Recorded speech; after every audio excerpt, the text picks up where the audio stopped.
Hello, in this video I will show you how to use Apple gift card on Temu. Now it's an extremely easy process, so what you have to do is just simply open your browser, then open Temu.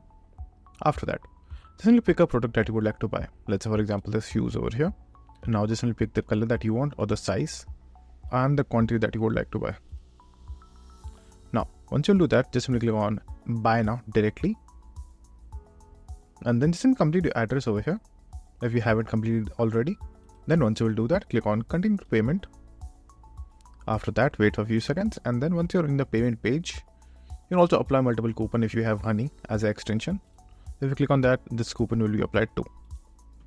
As you can see, the payment was a little lowered. Now, in order to apply a coupon code or your Apple Pay code, what you have to do is simply enter your code right over here, your Apple gift card code, and then click on apply. The moment we'll do that, the amount will be deducted from over here.